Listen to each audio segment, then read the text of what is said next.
করতে চাইনি কোনোদিন এই এলাকায়। সর্বপ্রথম যখন উঠেছে আমাকে বলছিল মিথ্যা কথা বলবো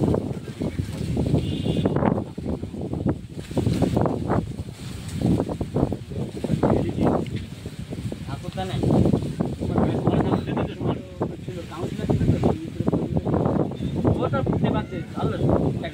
মিথ্যা কথা বলবো তারপরে কিন্তু আমাকে আমার টাটা আইটেম বলে দিচ্ছে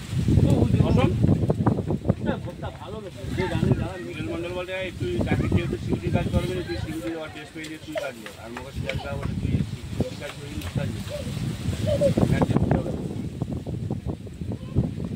সিকিউরিটি কাজ বসে বসে পয়সা আর ম্যানেজ যাবে কত খাটনি তাহলে সিরিয়ালটা দেখছু যাদের কাজটা যাদের নাম করে সে বিক্রি করে তাহলে খুব বেদা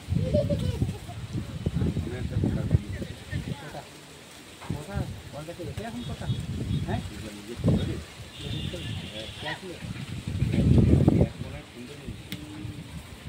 আমরা তো সাইন টাইন করে ফটো মতো জমা দেওয়া